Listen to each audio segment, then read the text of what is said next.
ಎಲ್ಲರಿಗೂ ನಮಸ್ಕಾರ. ಇವತ್ತು ಒಂಚೂರು ಮೈಕ್ ಇಟ್ಕೊಳ್ಳೋದು ಭಯ ಆಗ್ತಿದೆ. ಶಿವಣ್ಣನೇ ಸುಮ್ಮನೆ ಕೂತಾಗ ಬಸವಣ್ಣ ಹಾರಾಡ್ಬಾರ್ದು, ಚೂರು ಕೊಂಬಲ್ ಅಂದರೆ ಕ್ಷಮೆ ಇರಲಿ. ಮೊದಲಿಗೆ ಭೀಮಾ ಕನ್ನಡದ ಸಂಭ್ರಮ. ಆಗ ಮಳೆ ಬರುತ್ತೆ, ಮಳೆ ಕರ್ಸಕ್ಕೆ ಹೋಮ ಮಾಡ್ತಿದ್ರಂತೆ. ಈ ಸರಿ ಜನನ ಕರ್ಸಕ್ಕೆ ಭೀಮಾ ಮಾಡಿದ್ವಿ. ಎಲ್ಲರೂ ತುಂಬಾ ಭೀಮಾ ಬಗ್ಗೆ ಈ ಒಂದು 15 ದಿನದಿಂದ ಮಾತಾಡ್ಬಿಟ್ಟಿದ್ದೀವಿ, ತುಂಬಾ ಮಾತಾಗಿದೆ. ಹಂಗಾಗಿ ನನ್ಗನ್ಸಿದ್ದು ಒಂದೆರಡು ಮಾತು ಈ ಭೀಮಾ ಬಗ್ಗೆ ನನ್ಗನ್ಸಿದ್ದು ಹೇಳ್ತೀನಿ. ಈಗ ಅಣ್ಣ ಟೀಸರ್ ಹೇಳ್ದಂಗೆ, ವಿಜಯಣ್ಣ ಟೀಸರ್ ಹೇಳ್ದಂಗೆ, ಈ ಮಕ್ಷಿ, ಪಿಳಾಂಕ, ತಾರ, ರೇಟಾರ್ ಈ ಅಕ್ಕಿಗಳನ್ನ ಇಟ್ಕೊಂಡು ಯಾರು ಬೇಕಾದ್ರೂ ಟೂರ್ನಮೆಂಟ್ ಆಡಿಸ್ಬೋದು.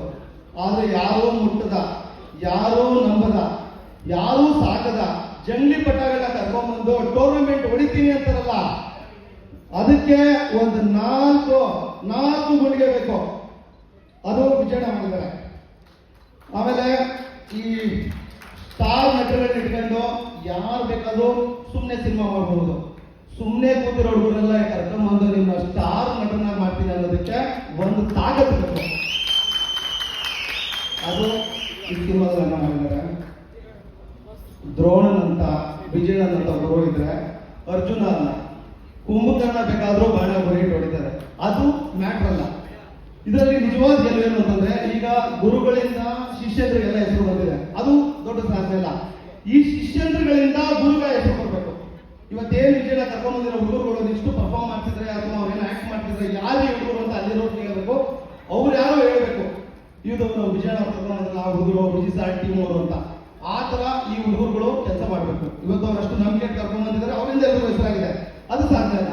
ಈ ಹುಡುಗರಿಂದ ವಿಜಯಣ್ಣಗೆ ಹೆಸರಾಗಬೇಕು. ಒಂದು, ಈ ಸಿನಿಮಾದಲ್ಲಿ ವಿಜಯಣ್ಣ ಬರ್ದಿರೋದು ಬರವಣಿಗೆ ಅಲ್ಲ, ಈ ಹೊಸ ಹುಡುಗರ ಬೆಳವಣಿಗೆ. ಇದನ್ನ ತುಂಬಾ ನೀಟಾಗಿ ಪಾಸಿಟಿವ್ ಆಗಿ ತಗೊಂಡೋಗಿ ಅವ್ರ ಜೀವನದಲ್ಲೂ ಸಿನಿಮಾದಲ್ಲೂ ಅಷ್ಟೂ ಜವಾಬ್ದಾರಿಗಳನ್ನ ಹೊರುವಂತ ಭೀಮನಾಗಿ ಎಲ್ಲ ಬದಲಾಗಬೇಕು. ಬದಲಾಗ್ತೀರಾ? ಜವಾಬ್ದಾರಿ ತಗೋತೀರಾ?